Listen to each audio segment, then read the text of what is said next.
Selamat datang di channel Dongtel dan selamat menyaksikan video ini. Malam hari di Jepang, terlihat seseorang bernama Hanasaki Rinko yang terlihat senang karena mendapatkan pesan kalau dia telah diterima di salah satu universitas di Jepang. Tapi semua itu sirna karena dia terjatuh dari atas gedung karena ada seseorang yang mendorongnya. Bersamaan dengan itu, Rinko mengingat kebersamaan dengan keluarganya dan juga mengingat tentang seorang peramal yang meramalkan kalau dia mempunyai umur yang pendek. Setelah kematiannya yang mendadak itu, dia malah bangkit di dalam tubuh bernama Raylana Macmillan, putri tertua dari seorang baron bernama John Dane Macmillan. John Dane mendadak menjadi orang kaya raya baru berkat kesuksesannya di industri minyak. Namun ini bukanlah dunia biasa. Ini adalah dunia yang sama dengan novel yang pernah Rinko baca. Di dalam novel, Raylana itu hanyalah karakter sampingan. Dia menjalani kehidupan yang bahagia hingga kematiannya yang malang di tangan tunangannya, yaitu Francis Brooke, yang meracuni teh milik Raylana setiap malam. Di dalam cerita novelnya, setelah kematian Raylana, Francis kelak dipercaya oleh keluarga Macmillan dan mencoba mengambil alih bisnis keluarga Macmillan. Tidak ingin mati untuk kedua kalinya, Raylana bertekad untuk merubah takdir yang telah ditakdirkan dengan mengakhiri pertunangannya dengan Francis. Tapi, sekuat apapun Raylana sengaja membuatnya kesal, Francis enggan memutus pertunangan mereka. Suatu hari di acara pesta di malam hari, Raylana melihat seorang bernama Noah Voltaire Windknight. Noah memiliki gelar Duke, sekaligus pemeran utama dari cerita novel yang dia baca. Di kerajaan Cemo sendiri sedang mengalami penurunan kekuatan kerajaan karena munculnya kapitalisme. Para bangsawan lama membuat hukum untuk mencabut habis para bangsawan baru sebelum mereka bisa memperoleh kekuasaan yang dinamakan larangan pemindahan pangkat bangsawan atau bisa disebut hukum pencegahan orang kaya baru. Tetapi segel kerajaan yang mereka butuhkan untuk memperlakukan hukum tersebut telah dicuri oleh seseorang. Ketika para bangsawan lama panik dan mencari cara untuk menekan orang kaya baru, seseorang muncul secara tiba-tiba bagaikan komet. Orang itu adalah adik dari raja dan pewaris tahta pertama, yaitu Noah. Keluarga Windknight sudah menjadi inti kekuatan militer kerajaan selama beberapa generasi. Dan Noah adalah putra tertua dari mantan ratu. Bisa dibilang, Noah adalah benteng terakhir para kaum konservatif. Meskipun dia sempat mundur untuk sementara waktu dari pertarungan memperebutkan tahta karena terkena kasus skandal. Namun sekarang, dia dikenal sebagai kartu as yang kembali menjadi pusat perhatian dan membawa harapan baru bagi bangsawan lama. Dan di akhir cerita novelnya, Noah ditakdirkan untuk bersama Beatrice, pemeran utama sekaligus temannya Raylana yang pergi ke luar negeri untuk belajar. Di dalam cerita novel, Beatrice pulang karena Raylana meninggal untuk mengungkapkan kebenaran dari apa yang terjadi kepada Raylana. Ingat pada cerita novelnya, Raylana mempunyai ide untuk memanfaatkan pangkatnya Noah dalam menghentikan Francis. Raylana pun mengajukan sebuah kesepakatan kepada Noah dengan memanfaatkan informasi harta kerajaan yang sedang dicuri. Noah pun tersenyum dan menanyakan apa tujuannya. Namun di balik senyumannya yang seperti malaikat itu, terdapat iblis mengerikan yang sedang mengintai. Tentu saja, Raylana mengetahui sifat bermuka duanya Noah dari cerita di dalam novel. Kemudian Francis pun tiba-tiba menemui mereka. Raylana langsung berdiri di samping Noah dan mengelabui Francis kalau dia dan Noah itu saling menyukai. Maka dari itu, Raylana ingin memutuskan pertunangannya dengan Francis. Setelah itu semua, Noah menyuruh pengawalnya untuk menyelidiki Raylana dan juga Francis. Keesokan harinya, Noah mengunjungi kediaman Macmillan untuk bertemu dengan Raylana. Lalu orang tuanya Raylana mengetahui itu. Orang tuanya menanyakan alasan Noah datang ke sini pada malam harinya. Setelah mereka berbicara bersama, Raylana meminta untuk membatalkan pertunangannya dengan Francis. Meskipun begitu, pertunangan ini ada kaitannya dengan keluarga Macmillan dan bisnis ayahnya. Sudah jelas, orang tuanya tidak akan setuju begitu saja. Tapi di luar dugaan, orang tuanya menyetujui permintaan Raylana. Raylana pun merasa bersalah karena telah merenggut Raylana yang asli dari mereka. Pagi hari pun tiba. Raylana pergi ke kediaman Windknight dan membawa surat kontrak. Raylana dan Noah pun membicarakan tentang segel kerajaan. Alasan mengapa Raylana membicarakan hal itu hanya kepada Noah adalah karena Noah sendirilah yang telah menyembunyikan segel kerajaannya. Kehadirannya yang menyatukan para bangsawan lama yang berkonflik dengan para bangsawan baru, tidak akan ada yang menyangka kalau dialah yang menyembunyikan segel kerajaan. Tapi di balik itu, itulah alasan yang sebenarnya yang diinginkan oleh keluarga kerajaan. Peran Noah dalam memimpin para bangsawan lama hanyalah palsuan, dan sebenarnya dia itu adalah pion sang raja. Yang tahu akan kebenaran ini hanyalah para duke dan juga keluarga kerajaan, serta relana yang datang dari dunia lain. Tapi sepertinya Noah tidak tertarik dengan apa yang relana sampaikan. Sampai-sampai relana putus asa dan pergi dari ruangan itu. Tapi sebelum pergi dari sana, relana membahas tentang papan catur yang ada di sana, yang mensimulasikan keadaan kerajaan Chemos saat ini. Dengan pengetahuan relana tentang cerita di dalam novel, relana menyuruh Noah untuk menggerakkan bidang bishop ke kanan, agar keluarga Gale menjadi sekutunya. Karena kepala keluarga Gale selanjutnya adalah Harelson, si putra kedua, bukanlah Faldur, si putra pertama. Faldur sepertinya telah dicurigai oleh kerajaan karena telah mendanai kelompok bersenjata. Noah pun tahu kalau itu semua bukanlah rumor semata. Faldur itu seperti bom waktu bagi keluarga Gale. Dengan begitu, Noah tidak punya pilihan lain selain memilih si putra kedua, yaitu Harelson. Noah pun terlihat mulai tertarik dengan pembahasan Relana dan mencegah Relana untuk pergi dari sana. Singkat cerita, Noah pun mendatangi kontrak itu. Di dalam kontrak berisikan kalau Noah harus berpura-pura menjadi tunangannya selama 6 bulan. Dan dalam 3 hari, Relana sudah harus pindah ke kediamannya Winnaig. Besoknya kegiatan Relana terus dipantau oleh salah satu ksatria khusus yang diutus oleh Noah bernama Adam Taylor. Kemunculan Adam juga penting di dalam cerita novelnya, karena kehebatannya dalam bela diri. Adam sudah ada di medan perang sejak dia masih kecil. Tapi seketika keluarga kerajaan melarang anak di bawah umur untuk pergi ke medan perang, Adam pun kehilangan tujuan hidupnya. Sampai pada akhirnya dia dilantik sebagai ksatria keluarga Winnaig dan bersumpah setia kepada Noah. Para pelayan mengira kalau Noah mengirimkan ksatria khususnya sebagai bukti cintanya kepada Relana. Tapi kenyataannya, jika Relana bertindak mencurigakan, kepalanya akan langsung dipenggal.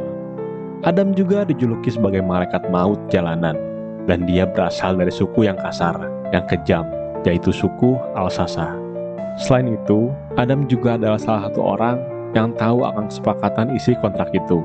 Seperti apapun Relana mencoba mengajaknya untuk berbicara, Adam hanya mengangguk-angguk saja. Kemudian adiknya Relana, yaitu Rosemary, memberi Relana sebuah balon. Balon itu Rosemary terbangkan agar doanya terdengar oleh sang dewa di atas sana. Rosemary berdoa agar Relana dan Noah bisa hidup bahagia selamanya. Tapi balon itu menyangkut di ranting pohon. Adam pun lalu dengan sigap memotong ranting itu agar balonnya bisa terbang dengan tinggi. Relana terkejut karena Adam tertarik pada hal-hal seperti itu. Rosemary pun berterima kasih kepada Adam dan membagi coklat pemberian Relana kepadanya. Di balik sosoknya yang dingin dan kisah masa lalunya yang kelam, seorang Adam ternyata senang dengan makanan-makanan yang manis. 3 hari pun berlalu, saatnya Relana pergi ke kediaman Winnaig. Saat sampai, pelayan pun mulai menceritakan sejarah tentang bangunan ini tiada hentinya. Sampai-sampai Relana muak dan lelah, lalu beristirahat di kamarnya. Tapi di sana malah ada Noah dan menginformasikan kalau Relana tidak perlu memusingkan masalah Francis lagi.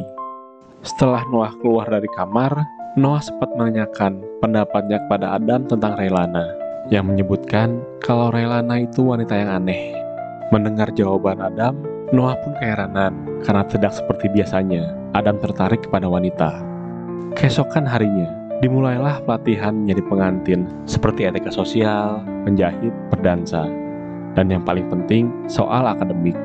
Karena keluarga Macmillan adalah bangsawan biasa saja, menjadikan Relana tidak mendapatkan pelatihan khusus dalam hal itu. Tapi untungnya, berkat ingatan di dunia asalnya, Relana dengan mudah mengerjakan soal-soal itu. Sudah hampir 2 minggu sejak Relana tiba di kediaman Winnaig. Noah pun mendengar kabar kalau Relana mendapatkan nilai sempurna saat pelatihan. Lalu Noah pun mengajak Relana untuk pergi ke acara pesta di malam hari. Dan di sana Noah akan mengumumkan tentang pertunangan mereka. yang membuat Raelana terkejut karena tidak mendiskusikan hal itu terlebih dahulu dengannya. Sorenya pun mereka pergi ke acara pesta itu. Sesampainya di sana, Raelana menjadi pusat perhatian karena mendadak menjadi tunangan Noah. Noah meminta Raelana untuk berdansa dengannya. Di saat sedang berdansa, Raelana terlihat sedang diawasi oleh seseorang. Setelah dansanya selesai, Raelana melihat seorang bernama Vivian Samal. Dia adalah karakter penting di dalam cerita novel. Vivian menggunakan segala cara untuk mendekati Noah. Namun Noah terus-menerus menolaknya. Vivian pun putus asa dan akhirnya mencoba meminta ajuan pernikahan kepada sang raja. Dan akhirnya Vivian dididik di istana sebagai calon ratu.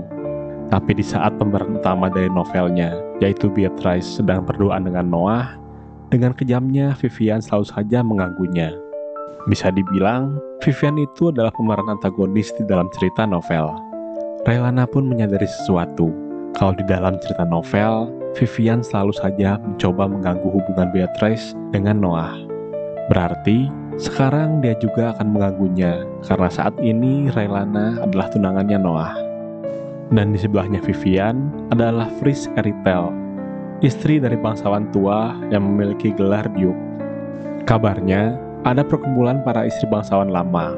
Tidak ada yang tahu nama kelompoknya atau anggotanya berapa. Hanya istri bangsawan berpangkat tinggi sajalah yang diizinkan untuk bergabung. Dikarenakan status suami mereka yang tinggi, pembicaraan antara kelompok itu pun juga dapat mengubah sistem di negeri ini. Dan tak lama, Noah pun mengutus Raelana untuk mendapatkan undangan ke pertemuan itu dari Fris. Dengan berpura-pura, secara sengaja, Raelana menabrak Fris agar bisa mendekatinya. Saat itu pun, Vivian langsung mendatangi mereka, lalu berbicara dengan Raelana. Mereka pun memperdebatkan peringkat bangsawan keluarga Macmillan yang rendah, dan Vivian juga yang merendahkan Raelana. Raelana membalasnya dengan sindiran kepada Vivian yang membuatnya kesal. Dan saat itu juga datang penata rias bernama Nick. Dia juga yang merias Raelana yang pergi ke acara pesta ini. Nick pun menyuruh Raelana untuk pergi selagi dia mengatasi Vivian. Raelana lalu mengajak Fris untuk berbincang dengannya.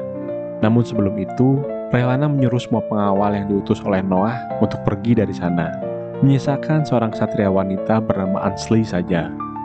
Ansley keheranan karena tidak biasanya Adam menuruti perintah selain perintah dari Noah. Walaupun Fris dari keluarga bangsawan, tapi itu bukan berarti dari kalangan besar. Setelah pernikahannya dengan Duke, Fris pindah ke ibu kota, tapi dia masih belum terbiasa di ibu kota ini. Jadi itu adalah alasannya kenapa Fris selalu berada di samping Vivian. Meskipun Fris selalu direndahkan oleh Vivian, dan Fris pun ketakutan saat didekati Vivian, Raelana memulai mendekati Fris dengan kata-kata penyemangatnya. Sampai pada akhirnya, Fris mengajaknya untuk ikut ke acara perkumpulan para istri bangsawan lama yang akan datang. Setelah itu, mereka pun lalu berniat untuk kembali ke acara pesta. Namun saat pintu dibuka, terlihat asap mulai masuk dan menyelimuti seluruh ruangan. Lalu tiba-tiba, seseorang membius Raelana sampai dia pingsan dan lalu menculiknya. Ternyata yang menculik Raelana itu adalah Francis bersama temannya, yaitu Jack Langston, kakak dari wanita bernama Sophie yang dibunuh oleh Francis. Francis seringkali menipu para wanita demi uang dengan memanfaatkan gelar bangsawannya.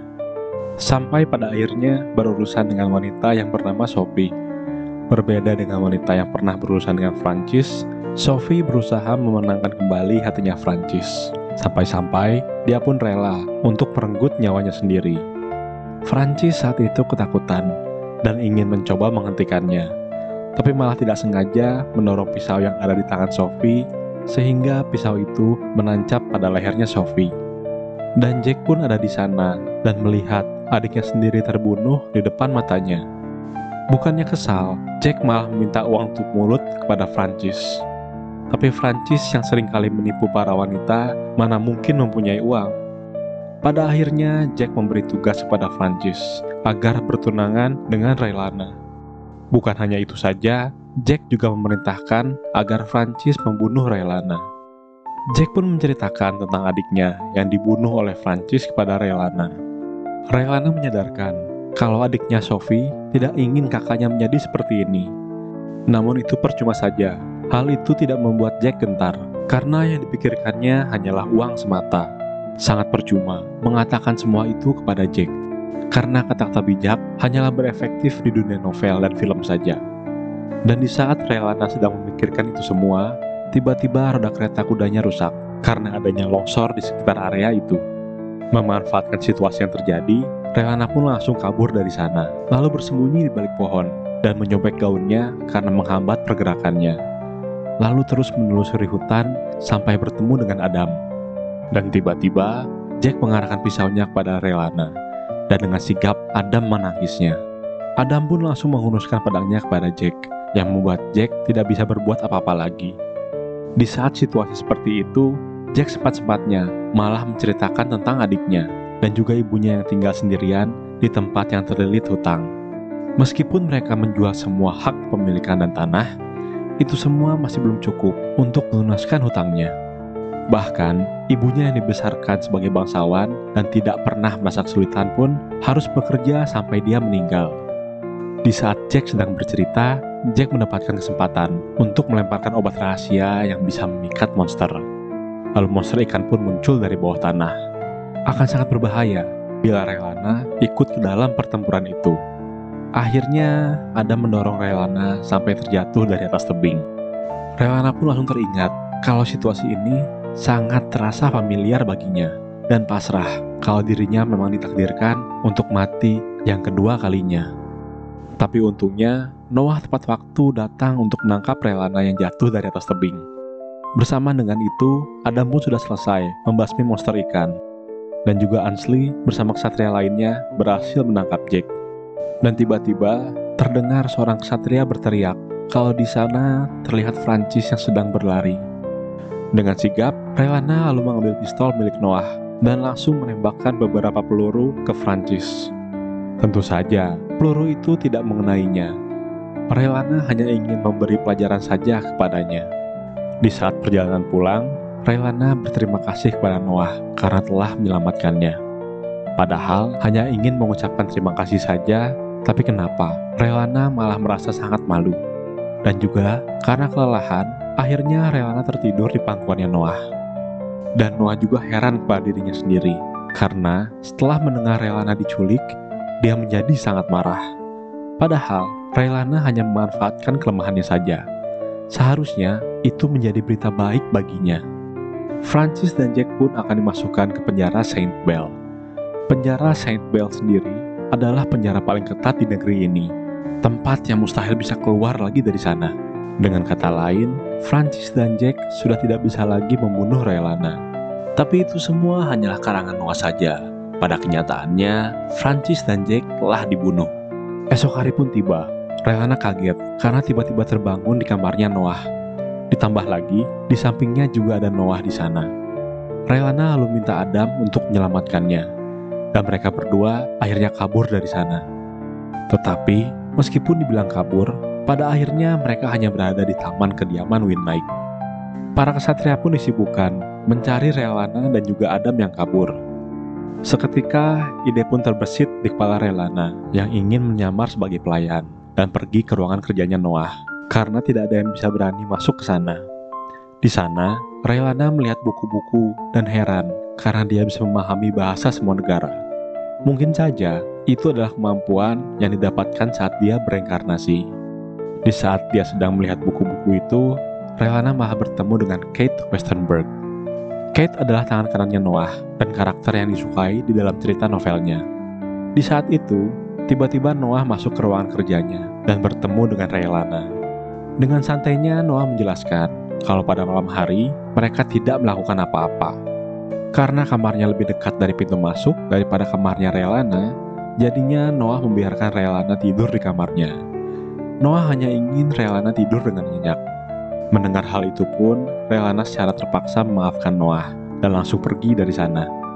Kate pun heran karena baru pertama kali ini melihat sikapnya Noah yang seperti itu. Kate tentu saja mengetahui kalau Noah dan Relana itu hanya berpura-pura tunangan. Tapi, apa yang barusan dilihatnya lebih dari sekedar kepura-puraan. Dan besoknya, datang seseorang bernama Mary Wayne. Mary membuka toko gaun yang selalu didam-idamkan oleh para calon pengantin. untuk memakai gaun yang dia buat harus mempunyai gelar dan kekayaan tertentu. Semua penjualnya harus dengan persyaratan yang ketat. Meskipun semua persyaratannya sudah terpenuhi, rumornya pembeli harus menunggu selama setahun. Dan di sini, Mary membawakan gaun yang akan dipakai oleh Rellana untuk upacara pertunangannya. Lalu dimulailah upacara pertunangan Noah dengan Rellana. Rellana pun bimbang karena Francis sudah dipenjara. Sudah tidak ada lagi yang berniat untuk membunuhnya. Maka pertunangan ini melenceng dari tujuan awalnya. Awalnya, Rellana berkontrak dengan Noah hanya untuk menghindari pembunuhan yang direncanakan oleh Francis. Seharusnya, orang yang jatuh cinta dengan Noah di dalam cerita novel adalah si pemeran utama, yaitu Beatrice. Tapi sekarang, malah dialah yang menjadi tunangannya Noah. Malam hari pun tiba. Noah dan Rellana berkencan di sungai sambil melihat kembang api. Noah meminta Rellana untuk terus berada di sampingnya, sampai Rellana tidak bisa memanfaatkannya lagi. Rellana curiga kalau Noah berkata seperti ini karena ada hal yang lainnya. Tapi Noah menyangkal kalau tidak ada maksud tertentu dari perkataannya ini. Rellana yakin kalau suatu hari nanti Noah pasti akan bisa mencintai seseorang dengan tulus. Namun tiba-tiba Rellana melihat wanita berambut pirang di seberang sana. Wanita itu mirip sekali dengan Beatrice, pemeran utama di dalam cerita novel. Beberapa hari pun berlalu. Rellana mendapatkan surat dari Fris yang isinya undangan untuk perkumpulan para istri bangsawan lama. Tapi sebelum menghadiri undangan itu, ada sebuah acara pembunuhan monster dalam waktu dekat ini. Sebuah acara selama 3 hari yang diadakan setiap tahun di pegunungan Secret. Tujuannya adalah mencegah monster yang turun gunung untuk mencari makan dan menyerang rumah warga. Bangsawan yang terkenal dengan keahlian bertarungnya akan berpartisipasi dalam pemburuan, lalu mempersembahkan monster hasil tangkapannya kepada wanita yang dia sayangi. Tapi Noah tidak pernah sekalipun mempersembahkan monster hasil tangkapannya kepada siapapun. Hari perburuan pun tiba. Rellana pergi menuju pegunungan Secret. Kabarnya di pegunungan Secret itu sangatlah dingin, sampai-sampai Rellana memakai mantel yang sangat tebal. Di sana Rellana disambut oleh Ansley, dan Ansley melakukan sumpah kepada wanita. Sudah menjadi tradisi, seorang satria yang ingin pergi berburu monster untuk melakukan sumpah kepada wanita, lalu wanita itu akan memberi sapu tangan untuk kesatria. Namun karena Rellana tidak tahu kalau Ansley juga ikut untuk berburu monster, Rellana belum menyiapkan sapu tangan untuknya. Yang pada akhirnya Ansley meminta tali yang ada di bajunya Rellana. Lalu datanglah Noah yang meminta sapu tangan juga dari Rellana. Namun sebelum Rellana menyerahkan sapu tangannya, dia menyuruh Noah agar melakukan sumpah itu terlebih dahulu. Tidak disangka, Noah melakukannya dengan sangat berlebihan. Setelah itu, Rellana pun memberikan sapu tangan yang dia buat sendiri kepada Noah dan juga Adam. Lalu mereka pun pergi untuk berburu monster. Di saat sedang menunggu Noah dan yang lainnya pulang, Vivian mengajaknya untuk makan bersama. Di sana Vivian selalu menyudutkan Rellana tentang Noah yang tidak pernah sekalipun membawakan hasil tangkapannya kepada wanita. Tidak mau kalah, Rellana menyombongkan dirinya kalau Noah meminta sapu tangan darinya. Karena selama ini, Noah selalu menolak sapu tangan dari wanita manapun. Mendengar hal itu, Vivian pun dibuat kesal olehnya, sampai temannya menyiram Rellana dengan air yang ada di gelas. Tapi Rellana hanya membalasnya dengan sindiran saja, kalau mereka itu bukan hanya wawasan saja yang sempit. Ternyata, penglihatannya juga sempit, lalu segera beranjak dari sana. Setelah itu, para ksatria sudah mulai ada yang pulang dari perburuannya dan membawa hasil tangkapannya. Semua ksatria yang pulang saat itu membawakan hasil tangkapannya kepada Vivian. Sampai pada akhirnya, Ansley pun pulang dari perburuan. Tapi Ansley pulang dengan keadaan pucat dan memberitahu Rellana kalau di sana itu bagaikan neraka. Bersamaan dengan itu semua, Noah dan Adam pun pulang dari perburuan dan membawakan Rellana tangkapan monsternya. Semuanya pun terkaget-kaget karena tidak ada yang menyangka kalau mereka membawakan monster Reorder. Reorder itu sendiri adalah monster yang sangat ganas dengan wujud singa hitam. Bisa dibilang, monster itu penguasa sejati pegunungan Secret. Pantas saja, muka Ansley sampai pucat begitu. Dan melihat hasil itu, sudah dipastikan kalau Rellana yang akan menyalakan api sucinya di upacara obor di kuil tahun ini. Semua orang akan pergi ke kuil setelah acara perburuan monster setiap tahunnya. Pagi hari pun tiba. Relana bersiap-siap untuk pergi ke kuil, tapi Relana merasa ada yang aneh. Relana tidak ingat kalau dia mempunyai bros berwarna hijau. Tapi karena waktu semakin mepet, tidak ada waktu lagi untuk memusingkan hal seperti ini. Di kereta kuda, Relana membaca surat dari Sekolah Teologi Fiat Internasional, tempat Beatrice menempuh pendidikannya. Surat itu berisikan kalau seorang siswa bernama Beatrice Transet tidak bersekolah di sekolah ini. Seharusnya di dalam cerita novel, Beatrice sudah ada di negeri ini setelah Relana meninggal.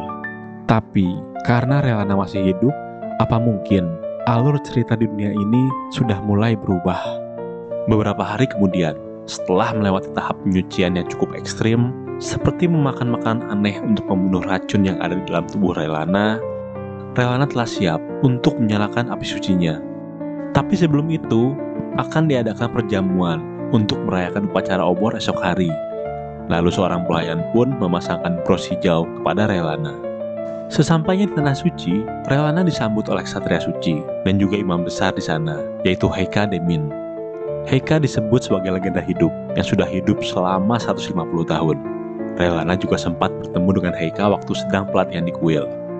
Relana menganggap Heika itu bocah tengil, sampai dirinya mengetahui kalau sebenarnya Heika itu adalah imam besar. Heika juga sempat meminta Relana untuk menjadi muridnya, karena Relana menerjemahkan Alkitab di perpustakaan yang sedang dikerjakan oleh Heika. Relana yang saat itu meminta izin untuk tidak memakan makanan aneh itu 1 hari saja. Pada akhirnya, biarawati itu memberikan tugas kepadanya untuk menyalin Alkitab di perpustakaan. Tapi saking senangnya bisa menghindari makanan aneh itu, Relana malah mengerjakan pekerjaan Heika. Heika yang melihat itu pun terkesan dengan Relana karena bisa menerjemahkan dengan sangat baik dan berniat untuk menjadikan Relana sebagai muridnya. Dan tentunya, tawaran itu ditolak oleh Relana. Heika berpenampilan seperti anak kecil karena kekuatan sucinya tersegel. Heika pun meminta Relana untuk memanggil dengan sebutannya kakek. Karena Heika ditolak untuk menjadi gurunya Relana, maka Heika pun akan menganggap Relana sebagai cucunya. Kepala pendeta yang sedang ada di sana pun sampai kaget. Dan bersama dengan itu, bros hijau yang dipakai oleh Relana memancarkan aura kegelapan, yang seolah-olah bros itu akan meledak. Noah dan yang lainnya pun ingin menolong Relana, tapi malah dicegah oleh Heika. Heika lalu menghentikan waktu di sekitarnya dan memurnikan bros hijau itu. Setelah berhasil, Heika berubah wujud menjadi seorang pria dewasa, lalu menyuruh Relana untuk memanggilnya dengan sebutan kakek. Melihat itu, sudah tidak ada lagi alasan Relana untuk menolaknya. Lalu diperlihatkan kalau bros itu milik Vivian yang sengaja diletakkannya di kamar Relana waktu itu. Bros hijau itu Vivian dapatkan dari seorang yang mirip dengan Beatrice. Dan batu kristal yang ada di dalam bros itu adalah mineral yang dihasilkan dari tanah suci. Karena impornya dibatasi, jadinya hanya ada sedikit saja orang yang bisa memilikinya. Tampilannya memang sangat indah, tapi saat terkena cahaya, kristal itu akan meledak. Relana pun terus-menerus merenungkan kejadian itu. Kalau saja tidak ada Heika, sudah dipastikan Relana akan meninggal di dunia. Apa mungkin saja kalau Relana memang ditakdirkan untuk mati, untuk memicu kembalinya Beatrice ke istana. Sampai pada akhirnya datanglah Noah yang menemui Relana. Padahal tempat itu adalah tempat penyucian. Tidak boleh ada yang sembarangan masuk ke sana. Sampai-sampai Relana mendorongnya dan menyuruh Noah untuk keluar untuk menenangkan dirinya. Sikap Noah pun berubah, seakan-akan Noah tidak ingin kehilangan Relana. Saat membayangkan kalau saja Relana terkena ledakan itu, Noah pun takut kalau dirinya akan kehilangan Relana. Relana kaget mendengar perkataan Noah, tapi Relana yakin kalau perkataan Noah pasti memiliki maksud lain. Keesokan harinya, upacara obor yang dinyalakan oleh Relana berjalan sesuai rencana. Setelah itu, Relana pun pulang ke kediamannya Winlike. Dan beberapa hari pun berlalu. Noah mengajak Relana untuk pergi ke toko perhiasan. Di sana, Noah membelikan Relana perhiasan yang mewah. Perhiasan itu mencatatkan harga tertinggi dalam perlelangan sebelumnya. Dan dengan santainya, Noah berniat untuk membeli semua perhiasan yang ada di toko itu. Malamnya pun Relana mendapatkan peringatan dari seorang pelayan kalau jangan sampai melihat cermin yang ada di ruangan belakang. Karena waktu ada seorang pelayan yang berpatroli, pelayan itu merasa seperti ada yang memanggilnya. Katanya, di dalam cermin itu ada jiwa yang terperangkap. Jika bertatapan langsung dengan jiwa yang ada di cermin itu, jiwa itu pun akan berbicara dan akan memberitahu semua informasi yang orang itu inginkan. Setelah mendengar itu, Raylana pergi ke ruangan itu tengah malamnya dengan berniat mencari keberadaan Beatrice melalui cermin itu. Sesampainya di sana, Raylana ketakutan, tapi demi mencapai tujuannya, dia pun memaksakan dirinya meskipun sangat ketakutan. Di dalam cermin itu, Raylana melihat sosok bayangan hitam bermata biru. Raylana yang semakin ketakutan malah dikagetkan oleh Noah yang tiba-tiba masuk ke ruangan. Padahal, seharusnya Noah ada kerjaan di luar istana pada hari itu. Tapi mengapa dia malah ada di sini? Noah beralasan kalau barangnya ketinggalan dan harus pulang terlebih dahulu. Namun Raylana curiga, mana mungkin ada orang yang baru ingat kalau barangnya ketinggalan saat tengah malam begini. Raylana berpikir, apa mungkin saja Noah mengkhawatirkannya? Tapi langsung disangkal oleh dirinya sendiri, karena mana mungkin Noah mengkhawatirkannya. Noah pun mengantarkan Raylana ke kamarnya, karena Raylana sangat ketakutan. Bukan hanya itu saja, Noah menemani Raylana sampai dia tertidur. Keesokan paginya, Raja Chemos saat ini, yaitu kakaknya dari Noah bernama Sheatrich, dikabarkan telah sembuh dari sakitnya. Sheatrich mendengar kabar kalau adiknya Noah sudah bertunangan. Noah, Kate, dan juga seorang bernama Naomi lalu menemui Sheatrich. Mereka membahas tentang pengesahan hukum pencegahan orang kaya baru yang bisa dicegah untuk sementara waktu ini. Itu berarti sudah tidak perlu lagi menyembunyikan segel kerajaannya, dan juga membahas tentang bangsawan bernama Bennett yang mencoba membunuh Sheatrich waktu itu saat Sheatrich sedang menunggangi kudanya tempo hari. Noah pun menceritakan tentang Raylana dan juga tentang kontrak itu. Sheatrich heran karena masalah segel kerajaan sudah terselesaikan. Seharusnya Noah sudah tidak memiliki kelemahan lagi. Tapi kenapa Noah belum juga bisa membatalkan pertunangannya dengan Raylana? Sheatrich pun lalu menyadari dari sikapnya Noah yang aneh kalau dia ternyata sudah memiliki perasaan dengan Raylana. Tetapi Noah sepertinya tidak menyadari hal itu. Lalu sore harinya, Raylana dengar dari pelayan kalau musim dingin sudah semakin dekat. Raylana tiba-tiba teringat kalau di dalam cerita novel, pada hari ini Beatrice akan mengunjungi tempat pemakaman. Raylana tidak percaya kalau dia melupakan hal sepenting itu dan langsung bergegas pergi menuju makam itu menunggangi kuda. Saat di sana, bukannya bertemu dengan Beatrice, Raylana malah bertemu dengan kakaknya Vivian, yaitu Justin Schamal. Di dalam cerita novel, seharusnya Beatrice mengunjungi tempat pemakaman ini. Tapi karena Raylana masih hidup, Beatrice pun tidak jadi datang. Seharusnya, Beatrice dan Noah akan bertemu untuk pertama kalinya di tempat ini. Raylana memang mencoba merubah takdirnya sendiri, tapi dia tidak bermaksud untuk mengubah takdirnya Beatrice dan juga Noah.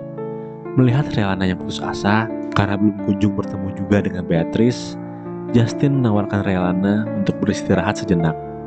Mereka pun berbincang sambil minum minuman alkohol. Sebenarnya, niat Justin ke pemakaman adalah untuk mengunjungi makam temannya, yaitu Robert Winlike. Robert yang seharusnya menjadi duke malah meninggal karena kecelakaan.